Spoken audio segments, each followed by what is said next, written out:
Prepare yourself for Earthling Entertainment, the perfect blend of paranormal and pop culture, with your host, Joe Wakefield and Ryan Lang. Hello, and welcome to another episode of Earthling Entertainment with Joe Wakefield and Ryan Lang. That's right, I'm your host who you can see box a chimpanzee down at the state fair for only $1, Joe Wakefield. Oh, dude, I'm there. Hi, I'm Ryan Lang. How's it going? Those returning listeners, hey guys, thanks for coming back. Welcome back. We hope you enjoy this show. This one's fun. This one's going to be all about freak shows. Yeah. And there's a lot to cover and a lot of fun to be had. And we'd like to remind you to please hit that download button. Downloading these episodes is honestly the best way to support the show. It's not just something we say. It's something that we go and we check and the number goes up a little bit and our little dopamine goes off in our brain and it makes it worth it. It's like crack to us, people. It we really need is. your downloads. Yeah, we appreciate every single one. Thank you, guys. But those of you coming for the first time, and this may be your first experience to Earthling Entertainment, you might not know what to expect. Well, you know what? I'm going to tell you. He will. What we do here is normally a little bit of the spooky, a little bit of the creepy. Sometimes it's cryptozoology. Other times it's a haunting, a myth, or a legend, but it's always spooky. And that's why it's in our first section called Spooky Stuff. Oh. That is, of course, followed by a segment we lovingly call Disclosure Discussion, which is all about aliens. I'm just asking questions. UFO stories, photos, videos, abductions, anything that really has to do with extraterrestrials. That's what we talk about. That's right. And then the second part of the show, the latter half, if you will, is all dedicated to pop culture and entertainment. Woo. Sometimes we have celebrity guests. Other times we have audio dramas. We have quizzes and fun little games. We talk about celebrity deaths when they occur or pop culture news, but it's video games, movies, plays, nerdy music, stuff. all kinds of genre goodness and the entertainment industry as a whole. And then those two sections, the beginning part of the show, which is clearly the paranormal. And then the second part of the show, which is the entertainment. Hey, pop culture, what's up? Come together to make the delicious Fig Newton of a podcast known as Earthling Entertainment. And I'll leave it to you to decide which part is the gooey center or the crispy outside. Ryan, are you a fan of Fig Newtons? Dude, I love Fig Newtons. They're so good. They're like arguably horrible for you, though. I remember last time I ate Fig Newtons being like, this is probably good for me, right? It's like a fruit. And I think I looked at the package. It was just like 1 billion carbs. I'm like, oh. And probably a lot of sugar, too. Yeah. Dried fruit tends to have that. So, it's, but gosh, they're amazing. Like, and I'm a peanut butter addict. You ever tried a Fig Newton dipped in peanut butter? No, Ryan, I haven't. You need to try it. Okay, well, you know what? I'm going to do this right after the show. It might change my snacking world, and I thank you. I thank you for that. Everything goes in peanut butter. So, guys, this is another one of what we call a bottle episode. Yeah. For those of you who may not be aware, a bottle episode is a kind of like a sitcom trope where they have an episode where they might be locked in the elevator. Do you remember the Family Guy episode where Stewie and Brian were locked in a bank vault? Yes. Well, that whole episode was considered a bottle episode because it all took place in one area. And it had a small cast. And it's essentially very cheap to film. That's why they exist. Right. But we call these bottle episodes because instead of our normal thing, we kind of have a one topic. It covers the whole thing. Right. Right. So the whole show's about one subject. Yes. That is today. exactly what I'm getting Yep. at. Like today, we are doing freak shows. And we, like Joe said earlier, honestly, this was a blast to write. Like, all this was fun to put together. There was so much. There really was. And I mean, I don't want to get too much into it, but I love Greatest Showman. So I'm like, I love that. So we'll mention that, which is, of course, a Hugh Jackman musical about P.T. Barnum. That's correct. Yeah. And it's just, it's awesome. We're going to get into that later on today. Well, you know what's funny about freak shows in general as a topic, which we are doing, is that normally we have that separation, like we said, between the paranormal and the pop culture, but this kind of blends the two. And everything we cover, you could arguably say could fit in in any part of Yeah. the show. It's interchangeable because it's all entertainment and it's all spooky stuff at I the know, same like, time. that's I think what made this show so fun to do. It was just so different. And I remember back in the day, remember Theater Bazaar? In Detroit. Yeah. Yes, It Theater was Bazaar was basically they bought out a neighborhood and connected all the backyards and kind of made a flea market sideshow freak show kind of thing, right? I yeah. mean, that was my understanding. Well, I remember you knew of the play. I didn't know. You took me along, and Yeah, we I get only went a there, couple times. Yeah. and as soon as we walk in, it's like a person like eating a light bulb for Ah, one. I was like, oh, and then it delicious, was, delicious light bulbs. and then the one girl was like dancing on broken glass, Yeah. and I was just like, oh, I remember that was very vaudeville too. She had kind of like the flappers thing where did the tumbles, but she yeah. walked on the glass. Oh my god, it was crazy. You could see she was getting cut. Like, Oh, yeah. absolutely. But there's also the dude who like puts the sword down his throat. He Yep. was there. Mm-hmm. They had a bunch of stuff like that, weird taxidermied animals like with wings on a cat, and Really, stuff like that. Ripley's Believe It or Not kind of sideshow stuff because all that goes hand in hand. That's what I'm saying. I didn't even think about that until today. That you and I went and did. We went to a freak show, basically. Yeah. We did, and freak shows are alive and well, but now they're more of part of like the artistic avant-garde expression Mhm. as opposed to, hey, I can't get a job because this deformity has made my life difficult, so I'm going to sit on stage and have people gawk at me for money, which you Right. can't blame those people back in the day for doing. I mean, it was work. Especially, I always think of the 1930s and the Dust Bowl and the Depression, because that is like the romanticized version of freak shows and carnivals in my brain. Yeah. Mostly due to the fact that there was a show called Carnival, which I really enjoyed, All right. and it was just all about that era. I loved that show. Did you ever see that one? Nope, definitely didn't. But no, No? it sounds cool. It was kind of like good versus evil. Like there was a antichrist character who was like a preacher, and then there was like a savior character, but it was all kind of dark Black Mirror-y. I say Black Mirror-y as in kind of the tone, Yeah.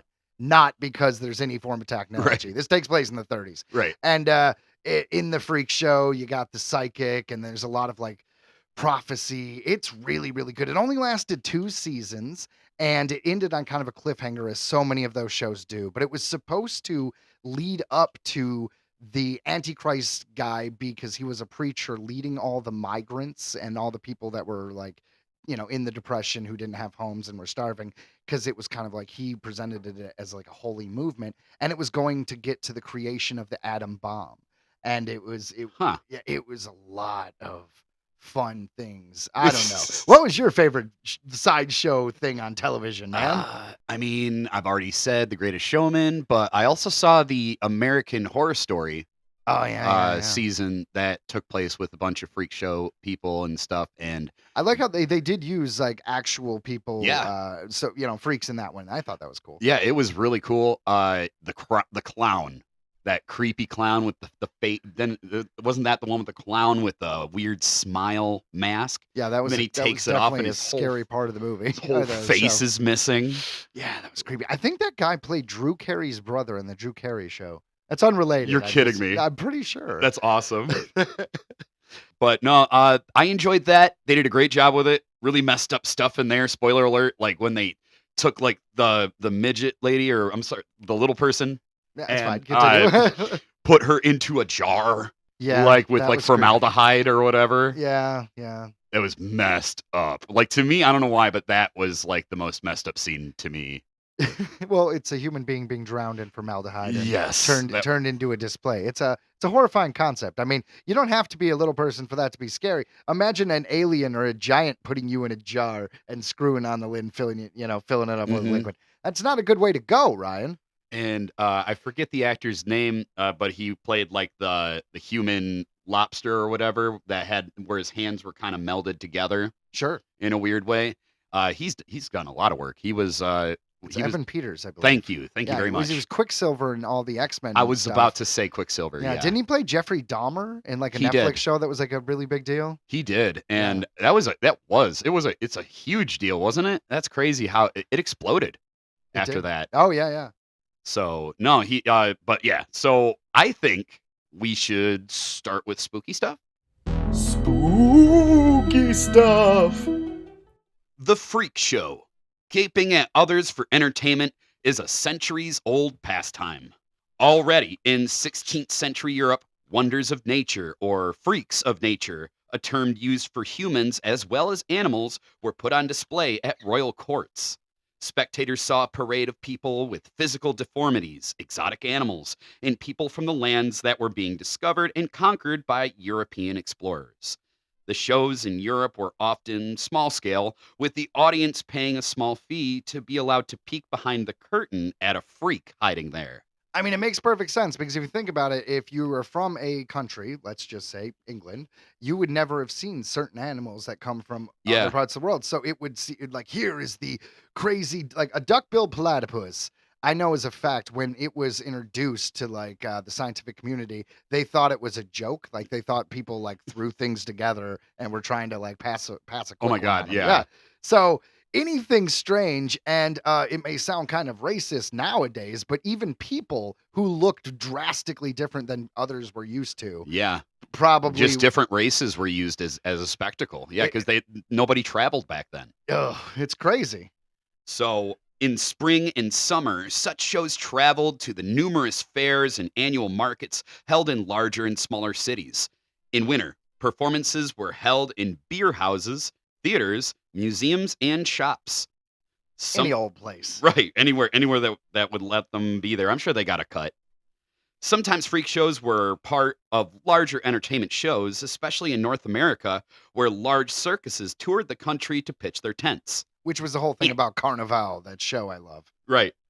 From 1840 to 1914, the sideshow was a constant feature of the entertainment on offer in Europe and America. Show people often differentiated between various types of freaks. A first category was that of the born freaks, people with congenital deformities such as restricted growth.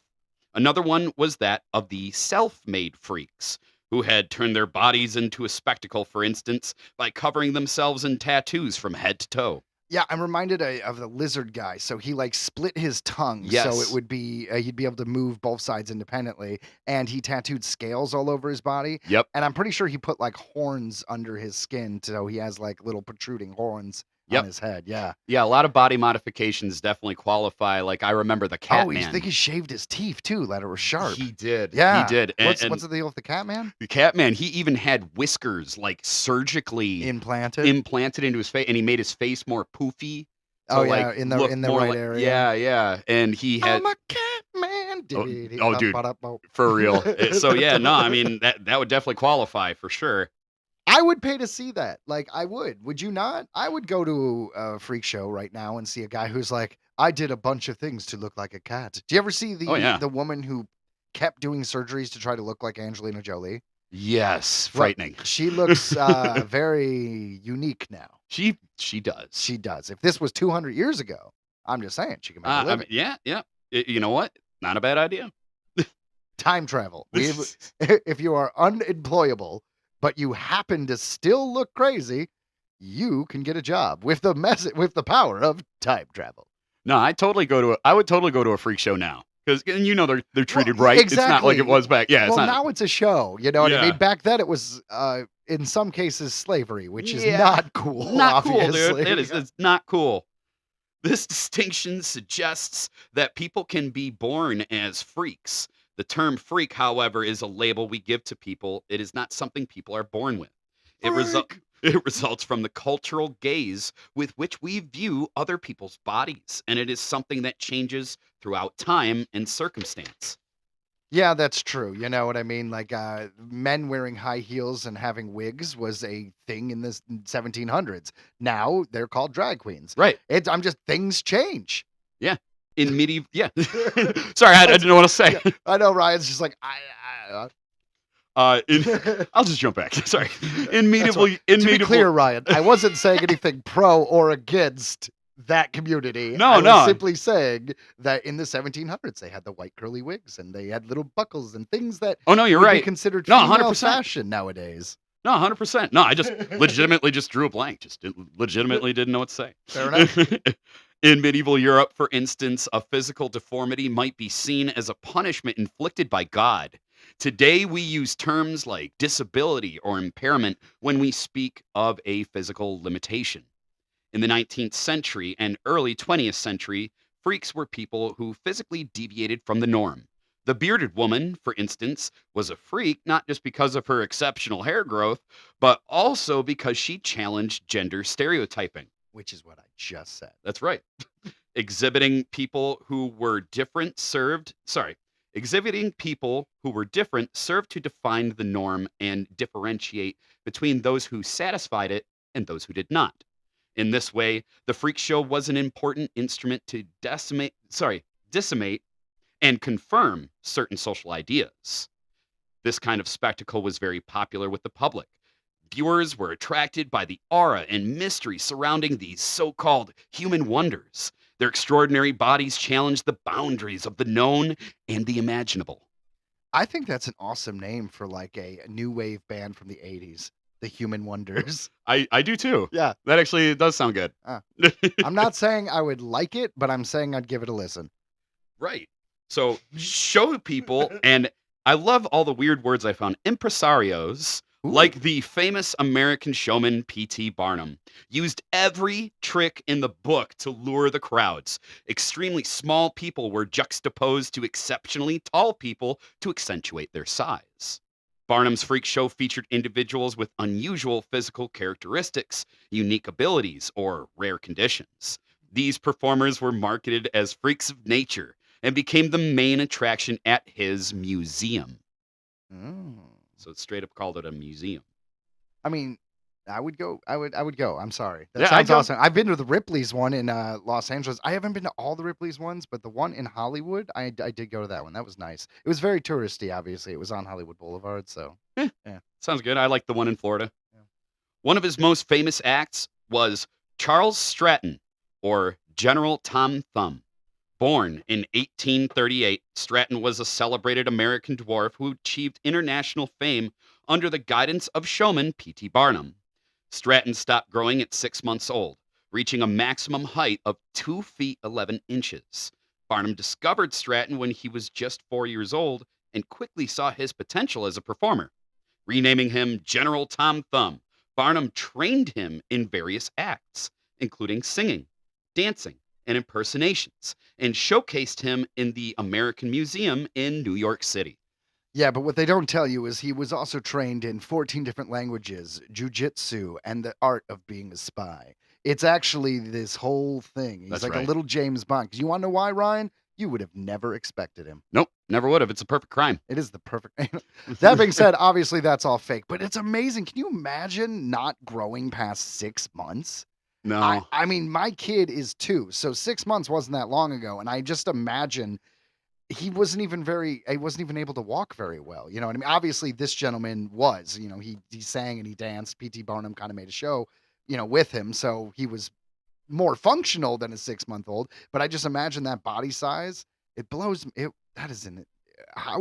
What a crazy way to live. Well, yeah. Like everyone on that we're going to talk about today, like the things they had to go through and experience it just blows my mind. Well, yeah, it's fascinating, and it's interesting because I think we were kind of joking earlier, like, oh, if you're, you have like a physical limitation back in the day, screw it, I'll just go make some money being a sideshow freak. But it's like with P.T. Barnum, it's like he was making these people famous, like as actual entertainers, like really talented, like teaching them how to sing and dance, and like honestly, Sure. so they're actually learning stuff. Like he's not just being like, oh, look at them, they're actually, you know what I mean, they're actually doing something. Well, everybody who does big things, Henry Ford, P.T. Barnum, they're all kind of jerks. So there's a lot of really negative things about him, but that doesn't Oh, mean yeah, I know that doesn't that, yeah. mean everything he did was negative. It's kind of like Henry Ford, a lot of crazy politics, but let me tell you, he made sure the worker got $5 a day, which was a big deal. He made sure his cars were available for them, and it's kind of the same thing with P.T. Barnum is he was a son of a bitch, but Yeah. he did some good things for those people as well. Yeah. It's because what else, like you said, what else can you do in those situations? Like, yeah, if it's like really, really bad, right? So Barnum sought out individuals who would fit his show through various means. Sometimes he discovered performers himself, as in the case of Charles Stratton, whom he found through family connections. Other times, he responded to offers from people and heard of his success and wanted to be part of his exhibitions. He also had agents and scouts who traveled to find potential attractions worldwide.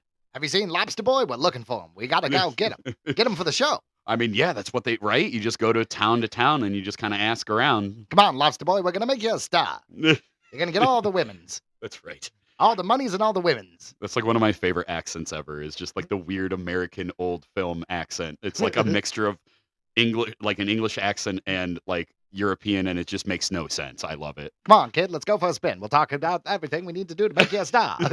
You're really good at that. P.T. Barnum's influence on the entertainment industry is undeniable. His ability to blend entertainment with marketing innovation laid the groundwork for modern advertising and public relations. He famously declared, "There's a sucker born every minute." The phrase certainly captures his understanding of the human nature and the power of curiosity. And supports that asshole thing we talked about. Yep, it certainly does. There were a handful of factors that contributed to the decline of circus freak shows.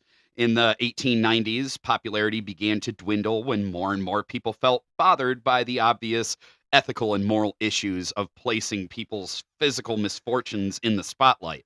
Yeah, I mean, after a while, when you're just laughing at someone who's suffering, you just start feeling bad. Yeah, Oh man, I feel like it's a one and done kind of thing. It's like I already saw them. I'm not going to go back. Oh man, it's rough. I never understood that, right? Like, I'm not that type of person. So when I saw the after school specials or whatever of like the school bullies making fun of like a kid in a wheelchair, and it's like, don't make fun of a kid in a wheelchair. I'm sitting there like, who the hell would have been doing that? Like, it never even crossed my mind that somebody would bully you for being in a wheelchair. I didn't need this special. Kids are dumb. High schoolers are dumb. Kids are rough. Yeah. And nowadays with the internet, they're like, all right, well, not only are we going to bully you at school, we're going to bully you every second of every day. I'm glad I'm not a kid now. That low hanging fruit. I'm glad we grew up in the 90s before every kid had a cell phone. They still existed for sure, but not everyone had one until, I don't know, late high school, probably. Right. I remember those days. Call me after 9, so it's free. Or like 10 cents a text. Yep, it was. And then they flipped that around once text became popular. So, anyways, back to freak shows. Spectators' curiosity peaked when medical advancements provided some explanations and diagnoses for these people's conditions. This caused circus sideshows to lose that element of magic and mystery. Yeah, because once you're like, oh, he's Lobster Boy because of this, particular astroflagaflugaflu, or whatever bone condition. Yeah, I don't mean to diminish. I'm just saying, once it has a name, it's not as scary. Right. Other forms of entertainment, like movies and television, began to rise in popularity in the early 20th century, which diminished the interest that people had in sideshows. By the 1950s, circus freak shows were nearly extinct. During the second half of the 20th century, some efforts were made to appropriate the term freak by those who sought to celebrate an international rejection of conventional conformist ideals, but the word's pejorative meaning persisted, and activists of the disability rights movement tended to avoid freak as a term of hatefulness. Yeah, I mean, basically, we're like, yeah, we're freaks, we're punks, woo, and we're taking it back. And then someone who actually has a disability is like, yeah, we'd prefer to still not be called freaks. We don't want to use that word. I went to Scouts. His name was Brian Rook, and he had cerebral palsy. Sure. Great guy. He was so funny. And he literally wanted to make shirts. He's like, I want to make a shirt that says legs are for pussies. Oh my God, dude. That is awesome. Shout out to Brian Rook. That is fair. I would buy that shirt. Oh, that's what I told him. I don't know if I'd wear it. I mean, not now, but back then when I was a kid, I would have wore it. I mean, yeah, if he had an event or something, because the kid's funny. He should be doing stand-up. I mean, no pun intended. Anyways. Oh, the relation. He would get that. He would love that joke. That's why it's okay. The relationship between freak show performance and disability is ultimately a complicated one. Because not all performers were persons with disabilities. In the 21st century, the freak show has survived in the United States and elsewhere as part of the avant-garde underground circus movement.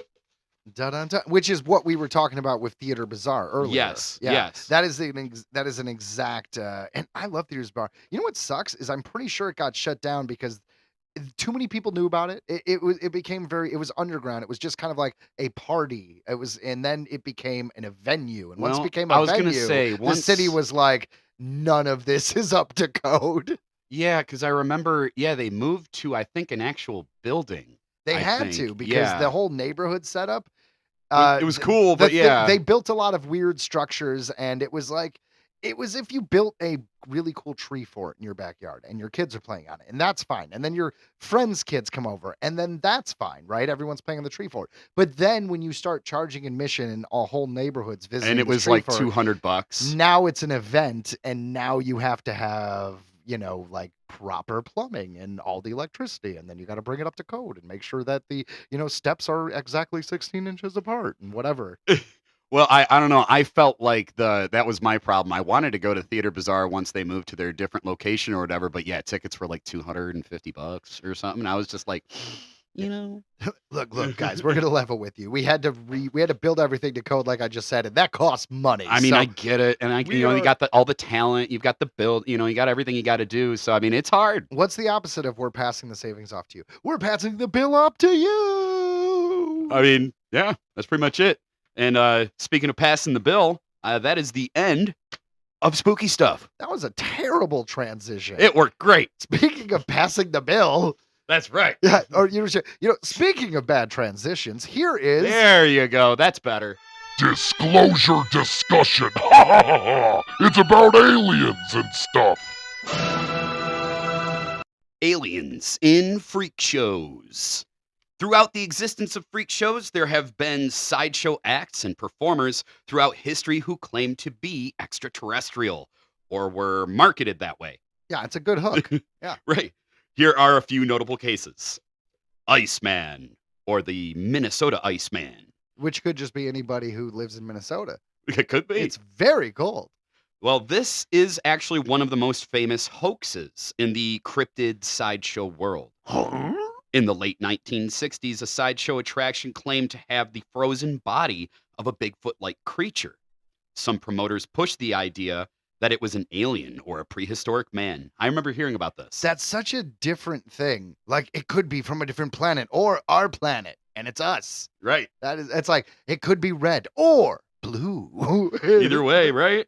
It toured carnivals and fairs, and even Ivan T. Sanderson and Bernard Heuvelmans, two well-known cryptozoologists, examined it and gave it some credibility for a while.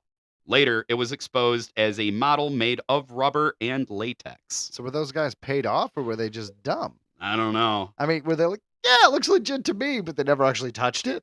I guess so. Why does this remind me of Fish Boy from House of a Thousand Corpses? Remember that? Yes, I do. Rainn Honestly- Wilson from The Office was murdered by the Firefly family and turned into Fish Boy. It was amazing. That's funny. It didn't even occur to me till just now that all of Captain Spaulding's thing, that's like all freak show stuff. Like, it's awesome. I was very surprised you actually didn't bring it up at the I didn't beginning even of the think show. about it, yeah. And I was like, what do you like about freak shows? I literally didn't even think about it till just now. That's so funny. So now here's the next one. Orville the Alien. In the 1940s through the 50s, there were small exhibits in traveling carnivals that included shrunken alien heads or alleged mummified extraterrestrial babies. Many of these were fakes made from monkeys or other small animals, but they were presented as real aliens from a crash site. Some were said to be survivors of flying saucer crashes, early Roswell-style storytelling. So, that was I mean, that makes sense. Yeah. Little monkeys. Remember that mummy that came out of South America that pretty much looked like a paper mache skeleton? Yes. It's kind of the same thing. Yeah, it definitely is the same thing there. Yeah, that weird clay doll looking extraterrestrial from Mexico. So the next Well, one, jury's still out, but is all I'm saying. evidently so, because he keeps making news somehow. He's like, hey, Okay, this guys, time. but Human oddities from space. This is another one. Human oddities from space. Some performers with rare genetic conditions were sometimes promoted as space beings or children of the cosmos. This oh, that's another good new wave band from that's the cool. 80s. Oh yeah, Hello, we're children of the cosmos. children of the No, cosmos. that might be more mate. hippie 60s like acid. A little bit, a little bit. This wasn't the performers themselves making the claim as much as the promoters spinning a wild tale to draw a crowd. It reflected the fascination with UFOs during the atomic age and the golden age of sci-fi. Fair enough. It's kind of like Mork from Mork and Mindy, where it's Yeah. like Robin Williams is like, "Hey, I'm an alien. How's it going?" Yeah, yeah. I just like the whole Star Trek idea of aliens are always looking exactly like humans, only they either have pointy ears or there's a weird ridge on their brow, Yes. or one half of their skin is black and the other is white.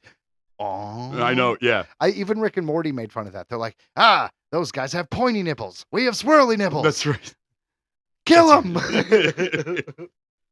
So, alien autopsy sideshow props by the late 90s and 2000s, especially after the infamous alien autopsy video aired in the 90s, carnivals and roadside attractions started displaying alien bodies that looked eerily similar to the supposed Roswell alien.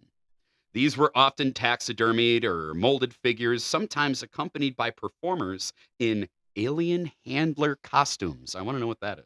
I don't know. It would be like a hazmat suit, right? Right. Yeah, Yeah. or like doctor suits or whatever. Yeah. It's I just know like, that- stay back. Yeah, you can't. This is contaminated. You know what's weird is things like that.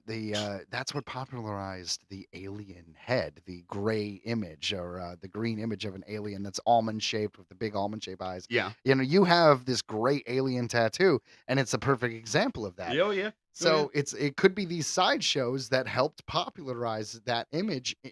Maybe you wouldn't even have the tattoo otherwise. I mean, definitely. And I remember when we were kids, like the green alien gray like dolls were like a big deal. Like you'd see like the stuffed animals at carnivals and stuff like I that. think it's because it's a non-copyrightable character that everyone in the world recognizes, Well, yeah, right? So you can make them cheap, and you don't have to pay anybody for licensing. right. No, That's I've why always, they were in the quarter machine too, right? The little rubber ones. Now, I don't know if you know this, Joe, but I'm really into aliens. Huh? Yeah, dude.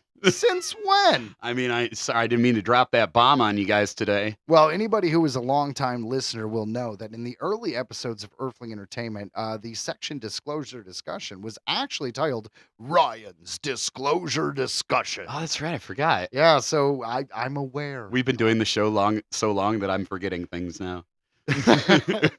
Can't lie, it's kind of weird, man. Let's get weird. Some things in life are weird. They are. Like this next section. Real world weird.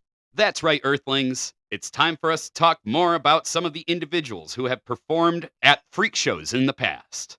We already briefly mentioned General Tom Thumb, aka Charles Stratton, in today's spooky stuff, but that barely scratches the surface. So, let's jump right in to this next segment. Meet the freaks.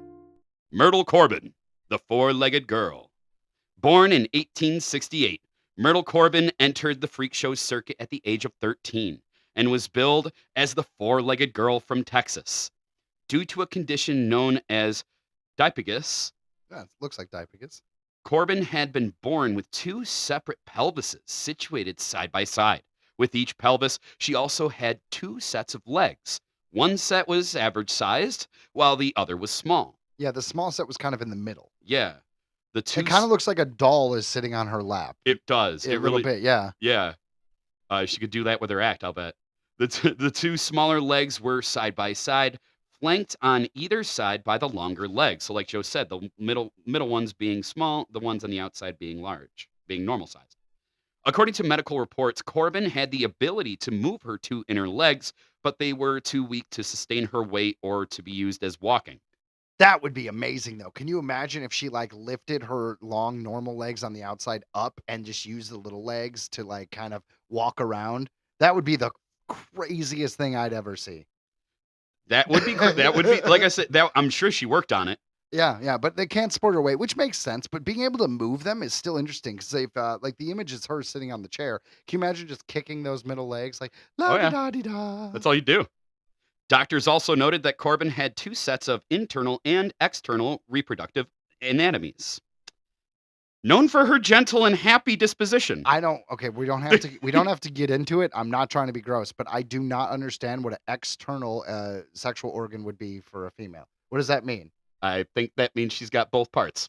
Oh, That's what I would assume. Okay, that actually makes sense. Never mind. Continue.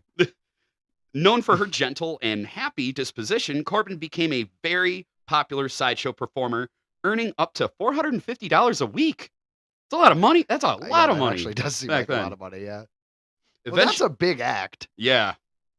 Eventually, P.T. Barnum heard about the 4-legged girl and decided to hire her for his show, introducing her to an even larger audience across America. I would pay to see that too. I didn't realize that she was with P.T. Barnum. It's amazing how many of these famous people worked with him. Well, I mean, it's probably just like we were saying earlier. You know, you have this, physical deformity, and you hear about P.T. Barnum and all the success, and everybody's famous star and making good money. You're like, hell, I'd say, I could do where that. do I sign up? Yeah. Yeah. Corbin worked for Barnum for about 4 years. During that time, she became so famous that other circuses and freak shows began to feature phony 4-legged people in an attempt to replicate her success. Following her successful circus career, Corbin married James Clinton Bicknell at the age of 19. Wow, she was very successful. She eventually went on to have 5 children, living a relatively quiet life in her later years. Well, obviously everything worked. Right? Yeah. But 5 sadly, children. yeah. Whew. I mean, it says sadly, Corbin died of a skin infection just 6 days short of her 60th birthday in 1928. But I mean, living to almost 60, making that kind of money, living that kind of life, like she Well, was living good. almost 60, anything like 100 years ago is impressive, right? That's what I thought, right? After she was buried, her family covered her casket in concrete out of fear that grave robbers would steal her corpse. That makes so much sense. It does. Yeah, I mean, we were talking about going down to Aurora, Texas, and finding that alien and digging him up. I mean, we weren't talking about that. Of course not. That We was would never do never- that. no. That is not a thing that we would do at all. Nope. After all, So I get it. Yeah, pour cement over there. After all, physicians and showmen had offered large sums of money for her body, but her loved ones refused the offers and stood vigil over her grave until the concrete was set. Yeah. So that is the story of Corbin. That makes perfect sense. And you know what it kind of reminded me of is they were talking about how other circuses and freak shows were having fake 4-legged girls. Well, in the show that I was talking about that I really liked, Carnival, Mhm. they had what they called, I don't remember what they called it, but they were doing a show where they needed to make money quick. So it was basically a grift. Everything they did was just designed to make money. So they had a display called The Man Eating Chicken. And you go in there and it's literally a dude sitting in a chair eating some chicken. Huh. It's a man eating chicken. I mean, And when when everyone starts getting pissed off, he's like, hold on, guys. Don't you think you should tell your friends about the man eating chicken? Because, he's selling it as, haha, we tricked you. Trick your friends. It's a joke. It's a practical joke. It's all fun. Ha, ha, ha. So everybody who's ticked, they're like, oh, I'm going to get. I'm going to get Larry. I'm gonna He's get Jason. He's going to fall for that. And I just thought that was it was good writing on the show's part, but it was just a good example of this is what you do. This is how you make a show out of nothing. Yeah. Yeah. No, that's funny. Yeah. The man eating chicken. Num num num num num chicken. All right. So let's move on to Isaac W. Sprague, the living skeleton. For the first 12 years of his life, Isaac W. Sprague developed like most boys. But after complaining of a cramp one day, Sprague began to rapidly and alarmingly lose weight. Despite his hearty appetite, when he reached adulthood, he weighed just 43 pounds and stood 5'6". That is horrifying.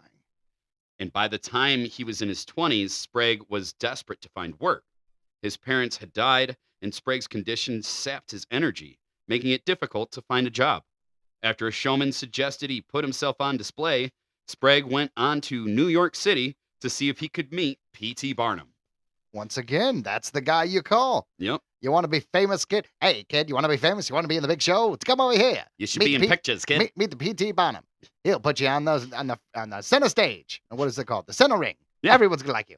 Zendaya's gonna want to hang out with you. Zac Efron's gonna be like, "What up, bro?" In Sprague's account, he met the famous showman through an agent. As Sprague listened, Barnum murmured to the agent, "Pretty lean man, where did you scare him up?" Barnum, then desperate to build up a new act after a fire had destroyed his sideshow museum, offered Sprague $80 a week. It's no 450. No. Sprague accepted the offer, and the rest of his life soon revolved around the circus. Sprague performed in Barnum's American Museum and joined Barnum when he took his show on the road. Along the way, he met and married Tamar Moore, with whom he had 3 healthy children. But all the while, Sprague's condition took its toll. Frequently exhausted, Sprague wore a flask of milk around his neck to keep himself nourished, but he never managed to get his weight anywhere above 50 pounds. Yeah, man. I think nowadays it'd be something like a Pedialyte or Pediasure, right? Right? I mean, it's just like a high protein drink. Yeah, and they probably just really didn't think of it. Maybe Well, I they don't weren't think they thinking, had that stuff like, back well, if then. they weren't thinking like, oh, you need protein. Well, like, no, I think they were. That's why milk has protein. Oh. Yeah, yeah, that's that why makes sense. babies live off it. Sprague didn't particularly enjoy working at a freak show, but he often felt like he didn't have much of a choice. He struggled to find steady employment elsewhere, and he had also picked up a gambling problem, which meant he often needed extra money to help pay off debts. Come on, man! I owe $5 to the ponies. Through his condition, though his condition was unknown for the most of his life, he was finally diagnosed with progressive muscular atrophy in 1882, a rare condition that causes progressive weakness and muscular atrophy. Sprague offered to donate his body to Harvard Medical School, quipping, "I'm going to need it for myself for the present.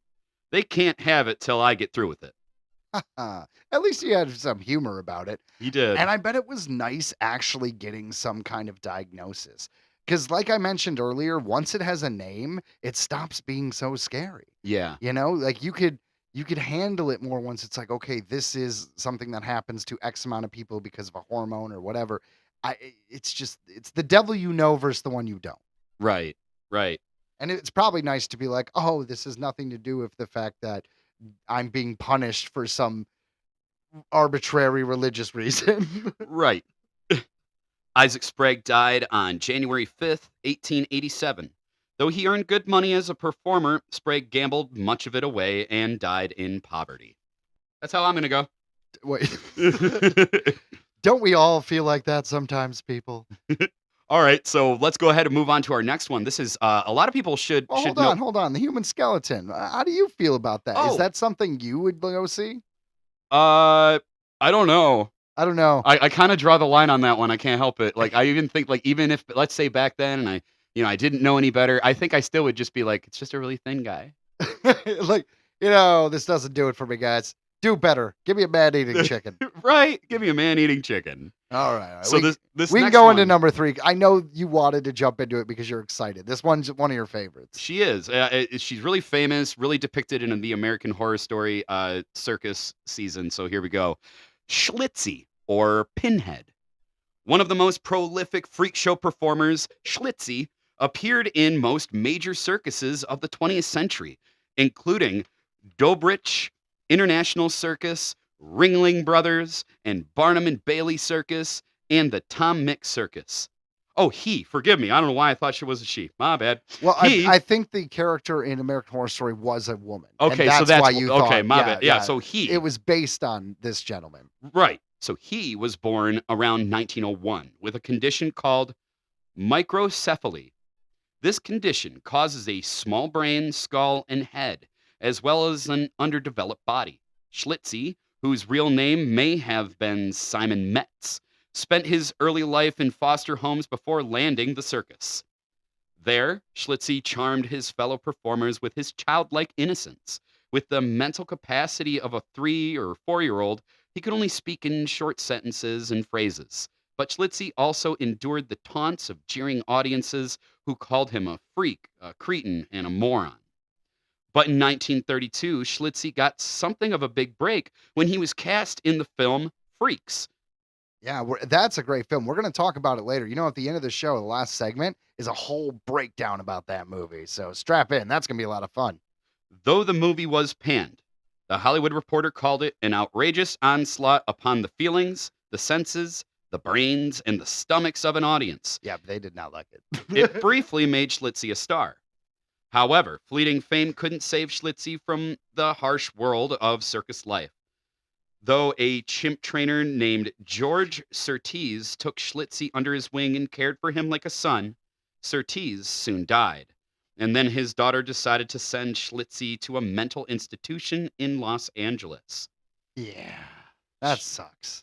Schl- It's yeah. funny because they did reflect that in American Horror Story because in the Asylum season of American Horror Story, they have the character from Freak Show, and it takes place afterwards, and that's why Oh, it was wow. kind of a tip to the hat of this situation. Schlitzie spent several lonely years there before a sideshow sword swallower named Bill Unks recognized him during a performance at the hospital. Unks became Schlitzie's caretaker and brought him back on the road.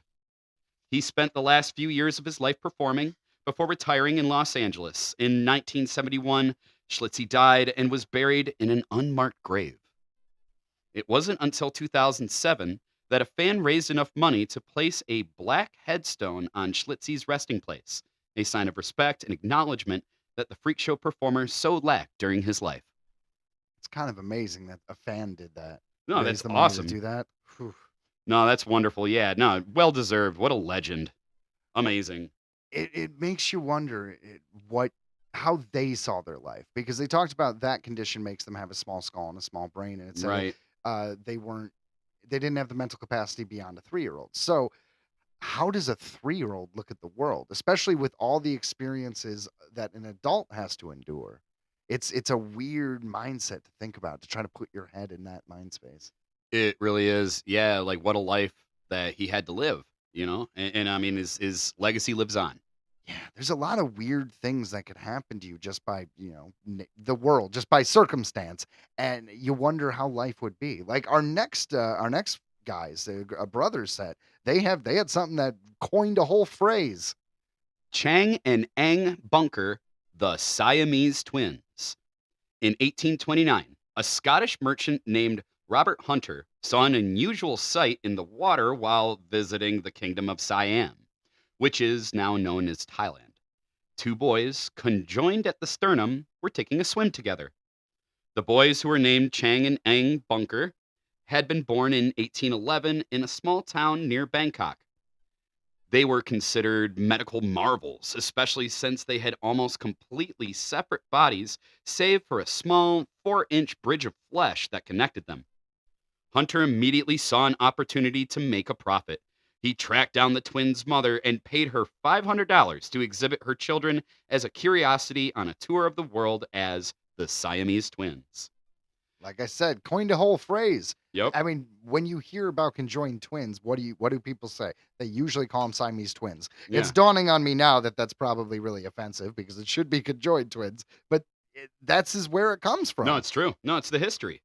The brothers toured for 3 years doing backflips and playing badminton for enthusiastic audiences.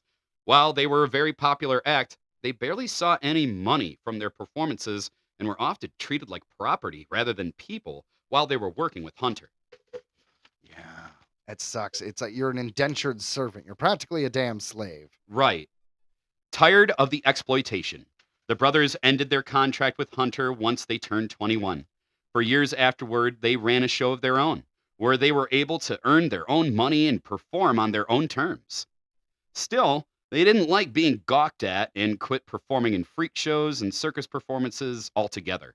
They decided to become American citizens. Eventually, Chang and Ang Bunker married a pair of sisters, and they soon started families. Between the two of them, they fathered 21 children. They were busy. My gosh. It doesn't say it, and I guarantee it's not the case. But can you imagine if the sisters were also conjoined twins? That would be amazing, but I'm guessing they would have mentioned that. Yeah, but what would you do if you had another, like your wives were conjoined twins, right? But you liked the one on the wrong side. Oh. Yeah, do you see what I'm saying? Oh. That would be a very interesting situation. So you're always just gonna have to like walk behind them. Or take turns. Yeah. Yeah, like you. I'm talking to my wife, and then they just, all right, we're gonna move to the side. There we go. Now you talk to your wife, and I'll just stare off and wait. It's so I know that that was is a real- freaky. I know that was a really weird thought. I don't No, know, yeah, it it ju- is a just funny thought, popped- Joe. I'm sorry. I feel bad. Oh, you're Continue. good. So, unfortunately for them, things began to go downhill after the Civil War. They had invested a fortune into the Confederate States of America, which obviously did not pay off. The brothers ended up bankrupt, with Chang taking the news especially hard. He began drinking heavily and suffered a stroke in 1870. In 1874, Chang caught bronchitis and died in his sleep. Eng woke to find his brother dead. Within hours, Eng had passed away as well. Oh, yeah, that would be rough. As a conjoined twin, if your partner died, that would be really rough. Well, You know, dang. these guys, the reason why they lost all their money in the Civil War is because they also had a plantation with 18 slaves. Mm. Yeah, I thought that was kind of weird, right? If you spend your whole life being taken advantage of, and essentially you are a slave, maybe you wouldn't pass on the same hurt to other people. I don't know. That's messed up. Yeah. Well, I mean, to be fair, they died of bankrupt and strokes, and so Got their comeuppance. maybe that's all I'm saying. All right, so that Hey, let's jump into number 5. I was gonna say, yep. Let's jump in the next one. There's not really much you could say after that. It's just like, oh, rough. Yes, rough. Fedor Jeftachew, Jojo, the dog-faced boy. Born Fedor I Jeftachew. thought JoJo was a chick singer right now, right? I have no idea. Isn't there there's a girl who's like, I'm JoJo. Maybe? I All don't know. right, I'm never out of mind. touch. She probably doesn't have a dog face. That doesn't matter. Oh, okay, probably not. Jojo the dog-faced boy. I feel like I would have heard of her more. Right. I would have more information if she had a dog face. He was a famed freak show performer from Russia, brought to the U.S. at age 16 by P.T. Barnum. Jeftachew was born with hereditary hypertrichosis, aka werewolf syndrome, which causes an excessive amount of hair growth over the entire body. While advertising Jeftachew as a dog-faced boy, P.T. Barnum claimed that Jeftachew and his father, who had the same condition, had been captured by a hunter while living in a cave in the forest.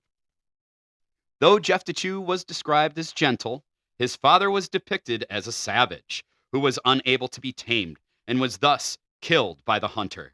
In reality, Jeftachew's father had performed in sideshows just like his son, but ultimately drank himself to death with the money he earned. Billed as the most prodigious paragon of all the prodigies secured by P.T. Barnum in over 50 years. Jeftachew was highly intelligent and spoke multiple languages. However, he was still forced to bark like a dog on stage. Yeah, that's very demeaning. It's like there was this thing where Alan Tudyk was doing the voice for the chicken in Moana, and he's sitting there just doing, Yep. and then he looks at the camera and he's just like, "I went to Juilliard." Yes, yes. It's kind of a similar situation. That's just Disney. It's like, we need an animal noise. Give him a call. Yeah. Jeftachew quickly became one of the most popular circus performers. The New York Herald described him as being as playful as a puppy and the most absorbingly interesting curiosity to ever reach these shores.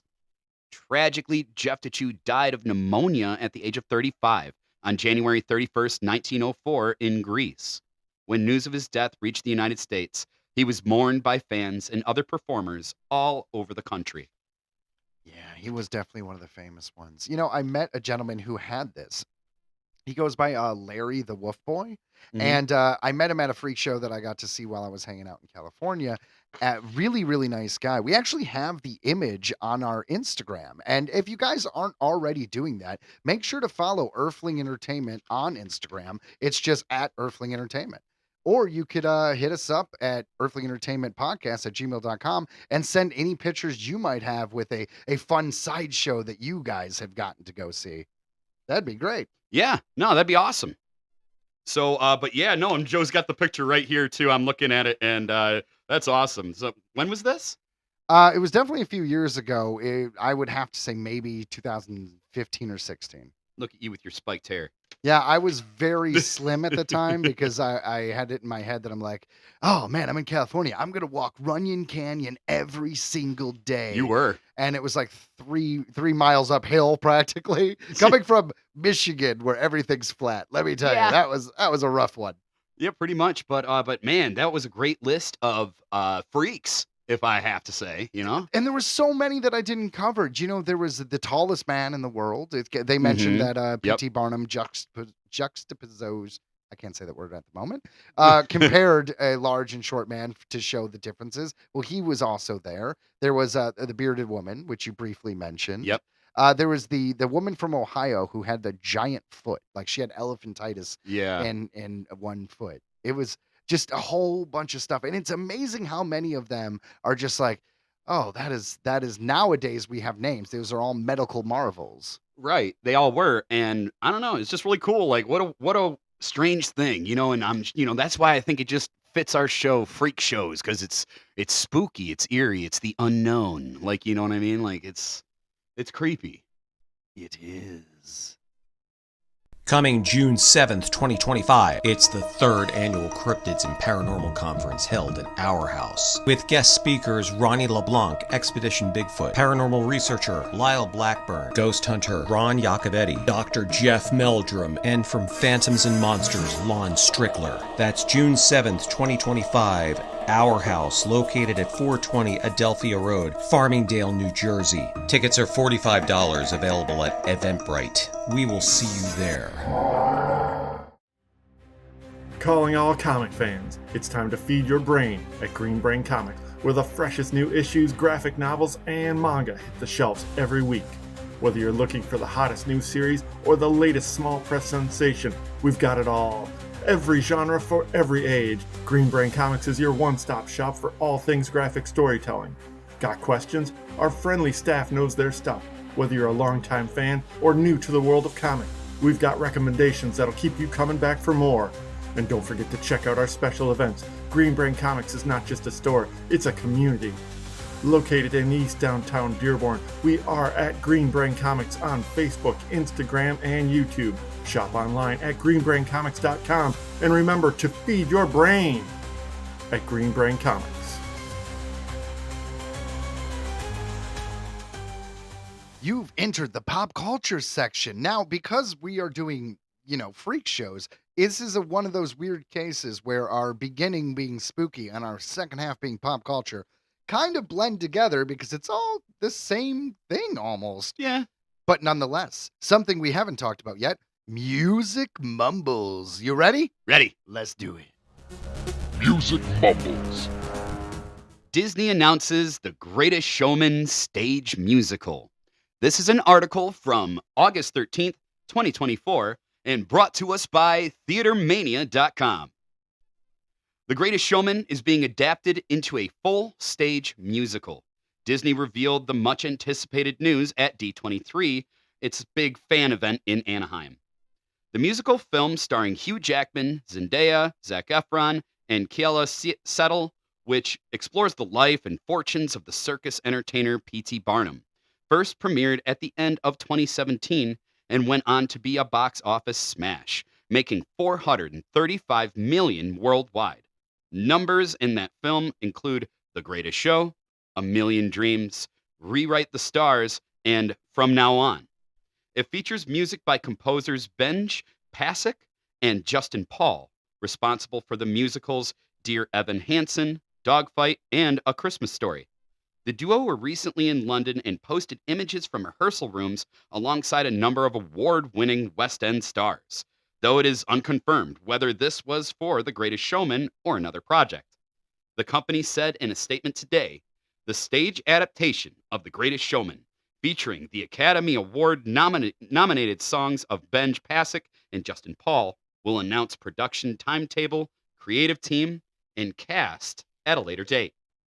This makes perfect sense. I mean, people turn movies that aren't musicals into musicals, so making a musical into a stage musical, that just seems logical. I knew that's what's going to happen. And Hugh Jackman is also a stage performer himself, so I could see him. I'm sure he did it. I actually want to say that he did. I want to say like opening weekend he reprised his role. And but no, I've got a lot that I like about this film. It really hits me. I think it was like a weird parenting kind of thing too, where it hit me because there's a lot in this that kind of shows that he screwed up, by not being there for his family. He spent so much time basically having an affair basically with one of the singers and that he was bringing on the road. And then it just really showed that, yeah, he was trying to be kind of like high society. And yet, he has real people working for him and they're not even allowed at the ball, which was like in their honor, in the honor of his museum. And so that's where we got like really great songs like This Is Me. I love that. That's sang by the bearded woman and like everybody comes in and it's just this big like, like saying Triumphant moment. Yeah, like I'm not scared. I'll make no apologies. This is me. It's so good. They do a lot of really good stuff. I can't wait to see if the musical stands up. I think you're right. It would be cool if Hugh Jackman did do the opening night, but I don't think it comes out till 2026. Oh, so okay. They're definitely, that seems like something you would lure him back into. But you know what else? He'd love to. Oh, I bet. There's so many things in that musical that I really liked. I like the song at the beginning where he's trying to convince Zac Efron's character, his partner, Oh, yeah. to like give me money so I could do this. Hey. The Other Side. Yeah. And take it to the other side. Yeah, it's Yep, like, yep. your rich life is boring. Come with me and be a lower class man. Yep. No, that's essentially what happened. I mean, essentially, but it's I don't know. There's just so much heart to the movie. The songs are really catchy. If you're into that sort of thing and you haven't seen this yet, you got to see it. And I know I will definitely go see it live. And that's a second thing I got to see live. I got to see this, and I got to go see the Book of Mormon. I still haven't seen that. I want to see the Book of Mormon too. You know what is very interesting though is how much P.T. Barnum is not a great guy in history, and this movie's just like glorifies him so much. That was the big criticism I did heard. hear that. So I'm taking the movie for what it is. Lovely. The character's lovable. I love this revision of history. It's just funny to me because how many times historical people are looked at with rose-colored glasses Yeah. through like a song and dance. Like, I've done horrible things, and then wait, let's make it Disney. I've done horrible things, da, da, da, da, da, and you'll forgive me because I'm just a rascal. But no, they pulled it off. Like They did. It was a great musical. It was a great musical, and honestly, I listen to the songs often. I have them on playlist. And let's be honest, almost $500 million for a musical is impressive. Very, very not that. So yeah, really good, man. The Greatest Showman stage musical coming up. And while that isn't exactly a freak show movie, just because of who he is, he recruits, like you said, the bearded woman. I think the General Tom Thumb, all those people there, they are featured in the film. Oh, so yeah. it is the closest thing to a freak show musical that I know of. That I know of too, either. Yeah, I can't think of one. So there you go. From Earthling Entertainment, we highly recommend, if you're into musicals and revisionist history, check out The Greatest Showman. And how? Well, because we kind of have a theme going with these bottle episodes that we're doing these pop culture quizzes, I thought we would do another one. Are you down, Ryan? I'm down with the clown, Joe. Wow, that is an ICP reference right there, folks. Hey, why don't you just jump in? Woo woo. Freaks in pop culture quiz game. Let's face it, freak shows have probably been a form of entertainment for as long as we've been around as a species. In fact, there are so many stories and references to the macabre display, we couldn't possibly talk about them all in one episode. Which is why, in an attempt to cover as much as possible, we're going to do another pop culture quiz. This game will see if Ryan can have the smarts needed to conquer all of our freak show trivia. Ooh, can you do it, Ryan? I think I can. This time I'll say I'll get 9. You'll say you'll get 9 out of 10. That's right. That's quite a bold statement, sir. I've got this. I'm ready. All right, so we have 10 multiple choice questions. They are in no particular order between how hard they are. Some of them are, wow, I saw that show, and other of them are, oh, that is a book from the 1700s. How could I possibly know that? So we'll see. It's going to be a fun ride. Are you ready for number 1? I'm ready. What season of American Horror Story was titled Freak Show? Is it A, 10, B, season 4, C, season 5, or D, season 7? 4. That is correct. B, Yes. number 4, Freak Show. Actually, one of my favorite American Horror Story seasons, I will say. It was definitely the best. That one, and I think the first one, just obviously the first season I thought was really good. Well, yeah, obviously, but in that Freak Show season, I believe it may have been the first or second episode where they do the whole song and dance, and you realize it's a David Bowie song, and I don't know, that sticks with my head. Anytime I think of that Freak Show season, that's what pops in my head. Huh. All right, Ryan, are you ready for number 2? Mm-hmm. Who starred in the Guillermo del Toro's 2021 film all about carnival workers, Nightmare Alley? Is it A, Benedict Cumberbatch, B, Glenn Powell, C, Bradley Cooper, or D, John Hamm? B. B, Glenn Powell is incorrect. Okay, I'm there's my one wrong. sorry. Yeah, that's your one wrong. So you have to get 9 right now. Easy. I don't know if you'll do that. Glenn Powell's so hot right now. That's right. I get why you picked that. He literally is in everything. But no, that was Bradley Cooper. I wouldn't have thought. Yeah, great film. It didn't do particularly well, so that might be why you don't remember it. But he Yeah. plays one of those people who act, like crossing over with John Edwards. He plays like that Oh. guy where he's basically telling people that he could, what is it? A mentalist. He was being a mentalist. And through the course of the film, the shenanigans happen and he ends up in a very bad spot. It's a very dark movie. I suggest you watch it. I think I'll have you're in to. the right headspace, Ruddy. I Yeah, do. yeah. But are you in the right headspace to answer number 3? I am. Freak Show is a 2013 reality series focused on former music producer Todd Ray and his dream to own and operate a freak show in what California coastal city? Is it A, Santa Monica, B, Ventura, C, Venice Beach, or D, Long Beach? Venice Beach. That is correct, Ryan. Yes. And that is actually the freak show I went to when I saw Larry. Yeah. It was that. Well, that's that was- awesome. And I tried every time I brought up the fact that I went to that free show. I almost at the beginning of the episode screwed up and said it was in Venice like 3 times. In fact, this whole episode I've been dancing around, not giving you answers. That's on, awesome. on accident. So Well I'm just done. saying. So here's one of these incredibly hard ones I don't expect you to get. Ryan, are you ready for number 4? Okay. All right. I'm going to get on my epic voice. In DC Comics, which character formed the supervillain group known as the Freak Show? Is it A, Lillian Hawks, B, Kite Man, C, Lex Luthor, or D, Hugo Strange? I'm going to go with, say the first one again. Lillian Hawks. Or Hawkies. It's H-A-W-K. It's fine, yeah. All right, we'll do that one. And that is correct, Ryan. Yes. You've done it. So far, you said you would get 9 right, and you are quite on your way. You might get 9 We'll see. correct. We'll see. I would be pretty impressed. I think so. But number 5, are you ready? Yeah. Matthew McGrory played a character of Tiny in Rob Zombie's 2003 House of a Thousand Corpses. That same year, he played a Dust Bowl-era sideshow freak in what HBO show?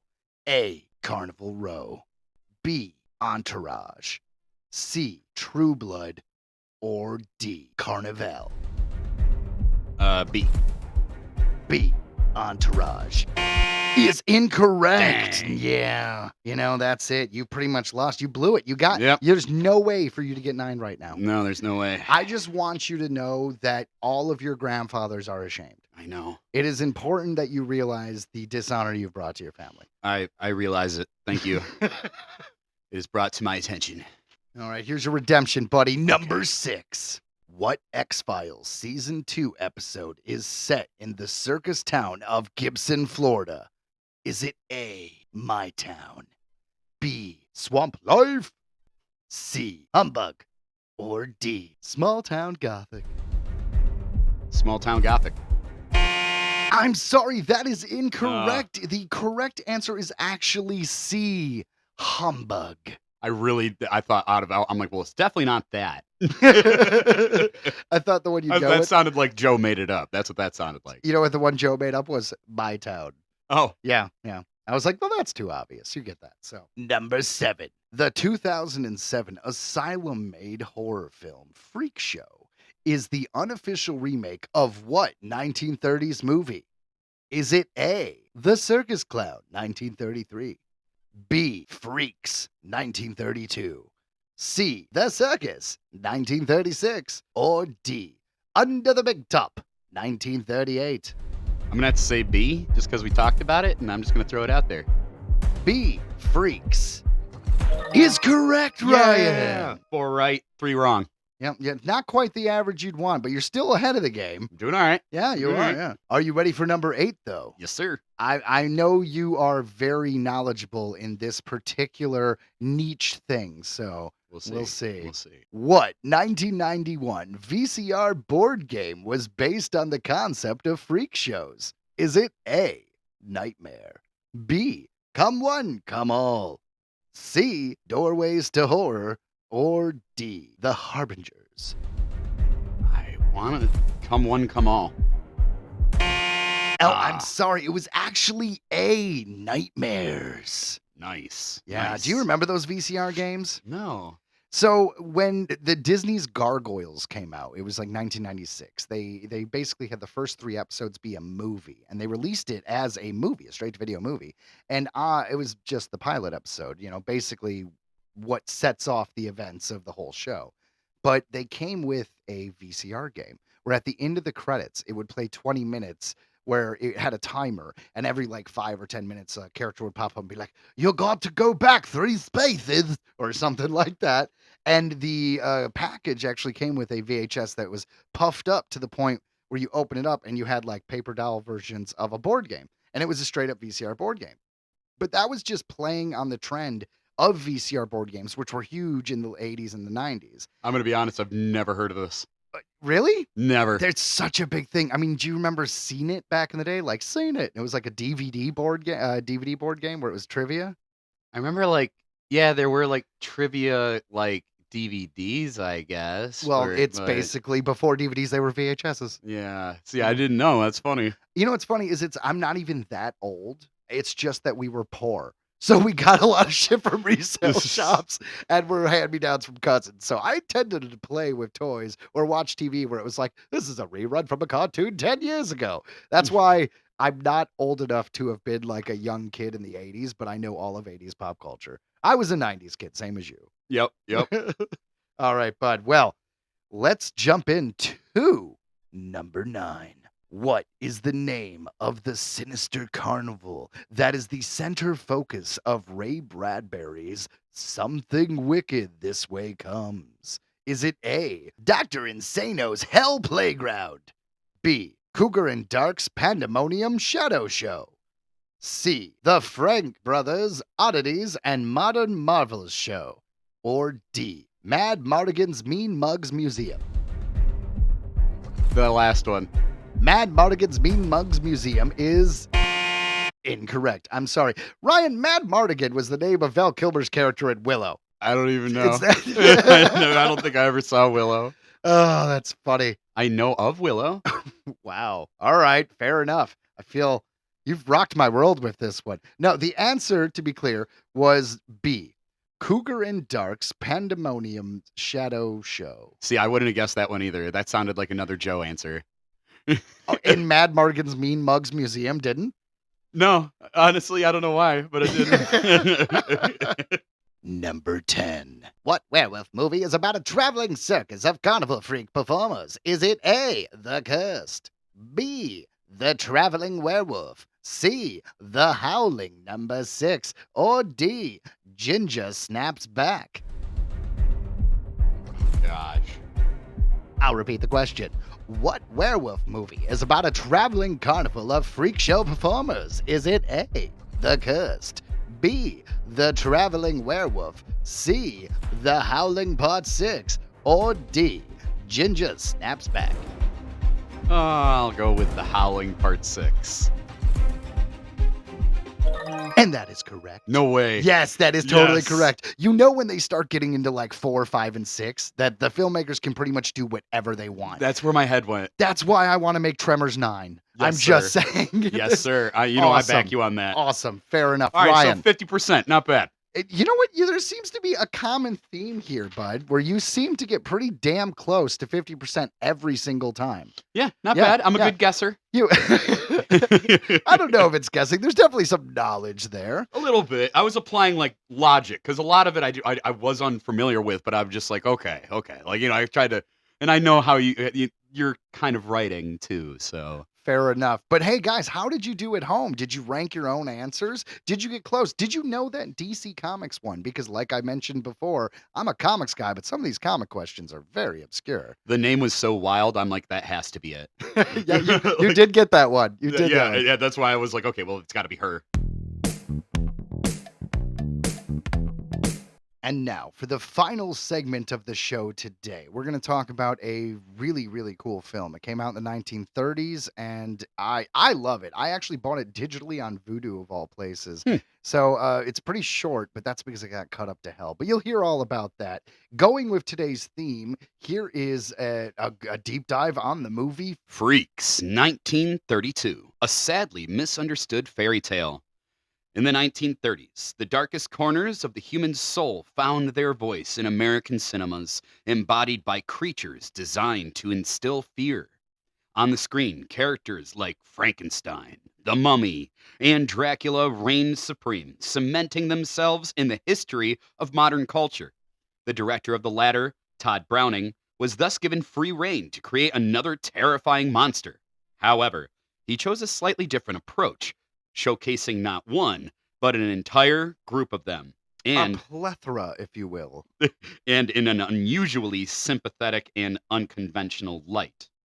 Thus, in 1932, a true bastard child of contemporary celluloid was born, a creation for which no one was prepared. Freaks. Yeah. So good. So good. Couldn't recommend it more.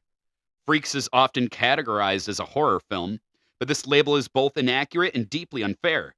Certainly, the appearance of some titular characters might evoke unease or churn the viewer's stomach, and the finale depicts them as almost bloodthirsty beings driven by a razor-sharp desire for revenge. Revenge! However, the film contains far more humor, sometimes dark, grotesque elements, and even hints of crime drama, with the entire work being, at its core, a pure drama. A drama not just about the titular characters, wronged either by evolution or by fate, which deformed them, leaving the circus or freak shows as their only refuge, but also about their constant internal suffering, frequently mocked, pointed at, or even feared by more delicate onlookers. Yeah, so they went to public school, clearly. Clearly. They endure perpetual anguish, even as they consciously earn a living from their appearance. Paradoxically, the central drama does not revolve around the so-called ugliest or most grotesque freaks of nature, but around a single representative. Hans, a dwarf who looks like a little boy, naively falls in love with a trapeze artist named Cleopatra, or Olga Baklanova, one of the few normal, quote-unquote, of the professional actors in the film. Yeah, and it's weird because it reminds you of Tom Thumb, because this kid, the character, I shouldn't say kid, that's the whole point. Right, This right. grown man who looks like a child, I think they picked him because it was a way for the audience to be able to like accept it and empathize with the protagonist, where it's hard for us to look at something that we would consider disgusting, even though it's strange to not grow past a child's body. It doesn't gross anyone out. So I think Right. it's easier for them to be like, oh, we're rooting for you, little guy. That's true. It was good. It was a good plan. Yeah. So unfortunately, the love is unrequited. The shallow Cleopatra and her lover, a circus strongman, regard Hans as a walking joke, exploiting him to access his rumored fortune. Blinded by love, Hans ignores the danger and the affections of Frida, the one who truly loves him and is his equal. This entire plot further enriched by glimpses into the lives of other freaks and their roles within the circus hierarchy. Over time, Hold on, I want to say, so the movie, that's basically it, is this woman who's very beautiful, trapeze artist, and I believe her husband or boyfriend, whatever, is a strong man, and they manipulate the gentleman who is the Hans, and basically lure him they honey trap him. They're like, oh, we love you, blah, blah, blah. And it turns out that because of her deception at the end, all the freaks, like the big climax of the film, is they attack her and they basically deform her oh my and god, turn her into a freak. So at the very end of the movie, she's like the chicken lady because like they like sewed her. It's kind of remind me of Tusk I was gonna from say Kevin Smith. Yeah, and that's why it gets the idea of the horror movie. But it was really about these people who just got messed with and messed with and messed with and finally snapped. Yeah. And since the description of the film wasn't going to tell you that, I wanted to tell you. Yeah, it ends where that beautiful trapeze artist is turned into a chicken woman. excellent. There's actually a picture on the final page. Oh, okay. Yeah, continue. So over time, the film itself has become something of a freak, and it's hardly surprising that from today's perspective, it's considered an old movie, Yeah. unlikely to frighten more than a few, if any. Indeed, this is the 21st century, an era of promoting all sorts of minorities, deviations, and broadly understood otherness. One might even imagine that freaks would fare much better today, though still far from perfectly, so why all the fuss? Undeniably, human curiosity hasn't changed, nor has a certain masochistic tendency to Yeah, find entertainment in things yeah, and we're all masochistic. It's yeah, really bad. Yeah. and not only things that define norms. In so-called exotica or naturally macabre elements, Freaks satisfies this voyeurism in spades, showcasing on the big screen sights that remain difficult to comprehend even today. A man without arms or legs who functions independently, a half woman, half man. The aforementioned dwarves, obligatory conjoined twins, or people with various head or limb deformities. It's all here. In an age of superheroes shooting lasers from their eyes and running through forests wielding blades, this might be a tough pill to swallow. But these are real mutants. No special effects, no computer enhancements, no superpowers. Pure nature in its cruelest, most fascinating form. Yeah, like we were talking about earlier in our section of Real World Weird when we were going through the different freaks. The Pinhead gentleman, he was in this movie. Yeah. Yeah. Okay, cool. So they did get real, actual people who were in the circus performers. Right, and that's only fair. I'll bet it was a decent check for him, but obviously things didn't pan out so well. He got out of the mental hospital, and he did retire in California. It was all That's right. true. You're right. You're right. Yeah, he he did just get had a out. few bad years. Sometimes a few bad years happen. Read The Count of Monte Cristo. So Oh yeah. yeah, it'll all work out. And since, regardless of personal views on such matters, it's genuinely hard to look away from some of these sights. It's no surprise that audiences reacted primarily with shock upon the film's release. One woman even sued the filmmakers, claiming the screening caused her to miscarry. That is quite a claim. That is quite a claim indeed. I guess technically it could be possible, right? Like if you get into such a panic attack, you might miss. Is that? Am I crazy? I don't know. I don't know. Could you get away with that? I mean, not back then, right? Like nowadays, you might be able to sue and get money. Yeah, maybe. I don't know. It just seems like such an absurd claim. You just walk in, watch the thing, be like, it scared the shit out of me, and that's why I'm bald. I want Yep. money. That's right. Give me money. For many, this film was like stepping into an entirely different world, one they hadn't known existed. These were like freak shows of yore, as popularized by P.T. Barnum.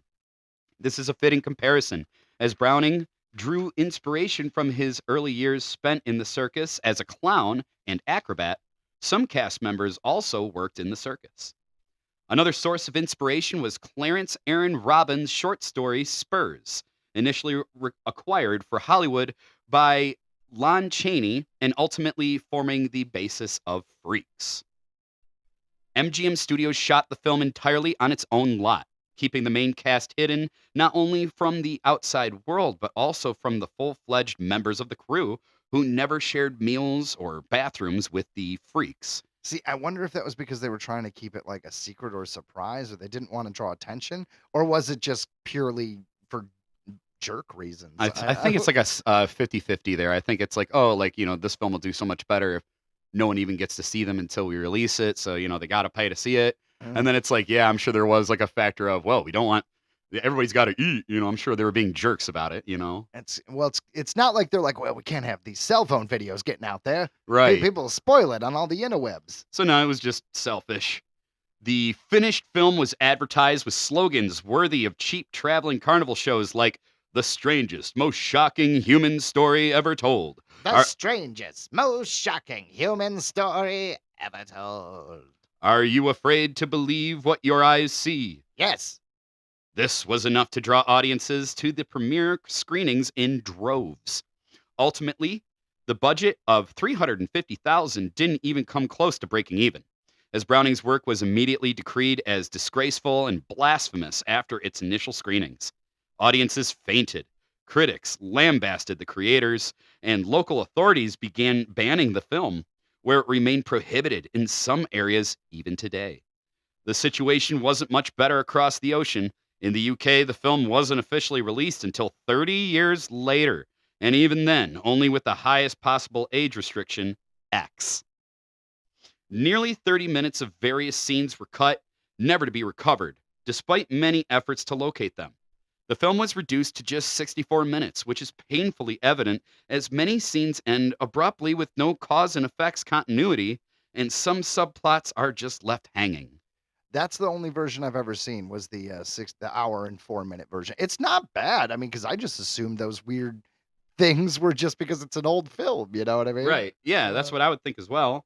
But no, it's weird to think anytime you hear a movie has like a bunch of scenes that were filmed but we'll never see.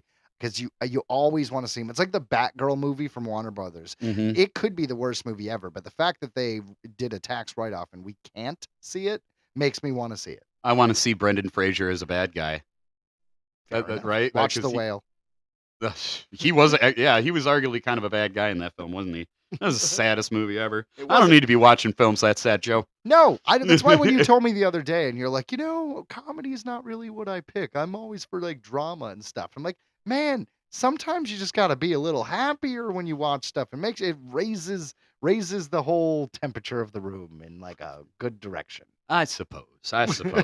I listen to funny podcasts. That's where I get my funny. All right, fair enough. You know what? That works. And if you like funny podcasts, hey guys, thanks for subscribing. Make sure to hit that auto download button. That's right. So, attempts were made to change the bittersweet ending in various ways, but to no avail.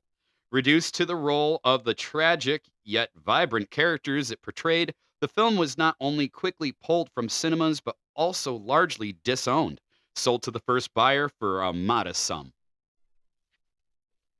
Oh my gosh, so yeah, now I get to see a picture of the lady as a chicken lady. Yep, there she is. Yep. And it was not a pretty sight. No, it was not. The celluloid outcast, too grotesque, offensive, and simply too ugly for mainstream audiences, was relegated to the underground, eventually gaining cult status during the late-night marathons popular in the 1960s and 70s. Remarkably, its infamous reputation inspired 2 remakes, the B- or even Z- grade She-Freak in 1967, and Freakshow 50 years later by the notorious Asylum Studio. Yeah, that was one of the questions in the quiz game. That's right. Asylum does a lot of you know what? They might hire me at some point. Maybe. I love you, Asylum. There you go. You're doing great. Both were outright disasters in form and content, entirely missing not only the spirit, but also the essence of the original. Regardless of one's opinions on Browning's magnum opus, It aspires to much more than simply shocking audiences with people without limbs or mocking their appearances to boost other self esteem. It's a parable reminiscent of the timeless and still relevant fairy tales of the Brothers Grimm. This is evident from the prologue, where Hans' story of unrequited love is recounted by a third party, partly as an introduction to a freak show, but also as a moral lesson. A similar approach, with comparable effect, was used in an episode of Black Mirror. It's a great pity that Browning's version wasn't understood, particularly since Freaks, though black and white, constantly oscillates in the gray area of moral ambiguity among all of its characters. Sadly, the film's impact was utterly destroyed, and its essence lost amid cuts, poor advertising, and a wave of collective panic reminiscent of Orson Welles' infamous War of the Worlds broadcast. Unlike Welles, however, the uproar around Freaks didn't benefit its creator. Browning shared the fate of his deformed creations, who literally killed his career. Forced into early retirement, he spent the rest of his life in seclusion, becoming an outcast himself. Unlike his film, he was completely forgotten. And that is the truly terrifying freak show. Dun dun dun. He's not the first guy who did that, where they made a film that did so poorly that their career was over. The couple who did the 1993 Mario Brothers movie, which of course is the greatest cinematic achievement of a generation. Ryan. Of course. Yeah.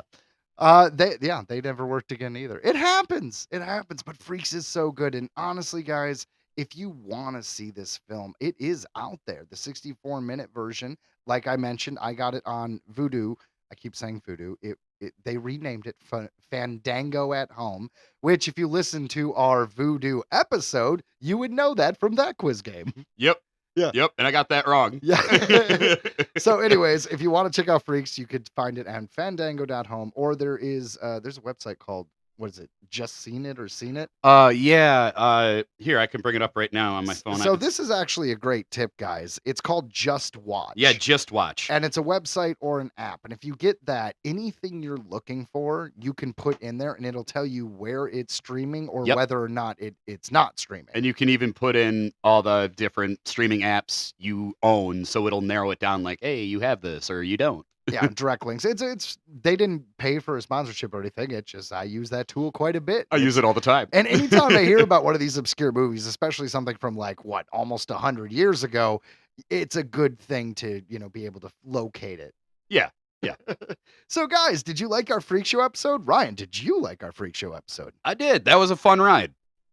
I agree. I thought it was a pretty broad topic. Like we were going to do Egypt originally. We're like, Egypt would be a great episode, a bottle episode, because we have the Anunnaki stuff. We have, all like the the pyramids gods. and the gods.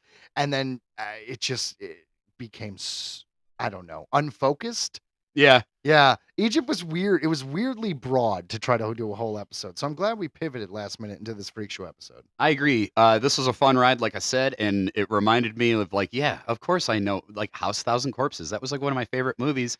And yeah, Captain Spaulding's it's all whole sideshow inside of his building there, and all the attractions, and that's just what this reminded me of so much. So yeah, honestly, like freaks have been a big part of my life, like freak shows and stuff like that. It's amazing how much it could permeate every piece of pop culture you don't even realize. Like the Yeah. X-Files, for instance, or Tales from the Crypt, or any of the Howling Part 6, they're all there. Bubble Boy. I really wanted to make a trivia question about Bubble Boy because in there at one point he's running, and this is Jake Gyllenhaal, the main character, who's named Jimmy, by the way, but he's running down the street in his bubble, and his parents, just by coincidence, hit him with a car, and he bounces into a moving train, and that moving train is for Dr. Freaks with a PH and his traveling freak show. Vin Troyer's in there, Mini-Me from, Austin Powers. It's this whole big thing, and it's a part of I looked up, like, what is the name of the freak show in Bubble Boy so I can come up with the question? Nothing, Ryan, nothing.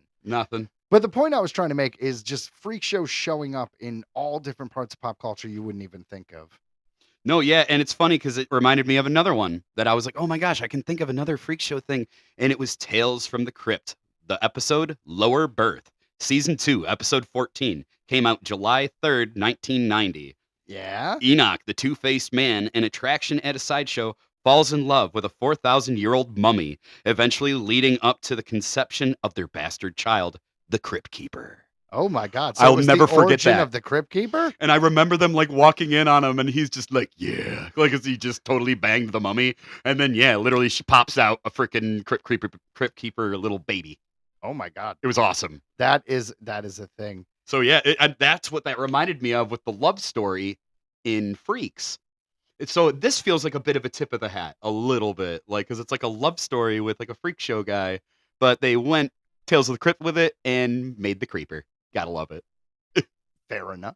You know, a really obscure thing is I was trying to find kids movies for my child, obviously, that were appropriate. By the way, The Last Unicorn, not appropriate. No. But at one point, they get caught by a witch in like a circus, and they have harpies in the cage at the freak show, and that was the first time I learned what a harpy was, and that blew my mind because later in life, I was telling this girl about harpies, and she didn't believe they were real because I guess they're really only in the Odyssey, and they're in like that's it. And besides The Last Unicorn, like harpies they're not a cryptid. I wanted to cover it on one of the episodes, but it's not really Greek mythology. It's more like it was in one story that's in Greek mythology. I want to say I've heard the term Harpy, harpies, yeah. like another thing, like when it comes to like They're like witch birds. they're like little evil fairy things, kind of. No, they're like witch birds. Witch birds. Yeah, Huh. kind of half bird witchy things. Oh, that reminds me of the hag ravens in Skyrim, which are half bird, half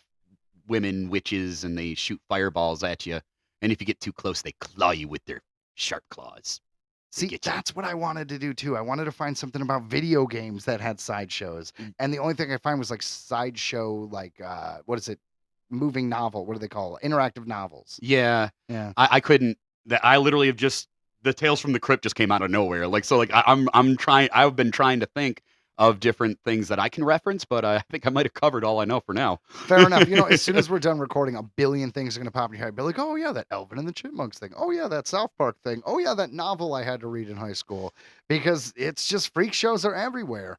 And, you know, I guess with that, we should just say goodbye to everybody, guys. Yeah, I think so. I think it's time to call this one a wrap. That's right. I'm going to do a little stretch, take a little nap before my kid wakes up. Nope, he's up. All right, excellent. Well, I guess the show really is over. Guys, did you enjoy it today? We sure hope so. We only have one bottle episode left before we return back to our normal show. And I believe we will be covering the apocalypse. There is a slight chance we might change that between then and now, but I think the apocalypse is what we're doing. Don't you think so? We'll see. We probably will. It sounds like a good one. The reason why I'm like having trouble with this is because these bottle episodes are Earthlings, something, then the thing. So we have like, Earthlings endorse Bigfoot. We have Earthlings go west. We have Earthlings on Mars. I can't think of anything that could keep it 3 letters because you always want to put the in front of the apocalypse. So it's like Earthlings verse the apocalypse. Now we have 4 words. Earthlings and the apocalypse. You can't say Yeah. Earthlings and apocalypse. Right? Hmm. Because then they're going to be like, oh, you're talking about the X-Men character. No, we're Oh, talking yeah. about the end of days. That's right. So far, the only thing I could think of is Earthlings Apocalypse podcast or Earthlings Apocalypse episodes, because then we still get the 3 words, but it doesn't have Earthlings something and then the title. So because my difficulty coming up with an actual title for the episode, I might veto Apocalypse we simply because I can't figure out what to title it. I'm not even surprised. These are the weird hang-ups I have as an artist, Ryan.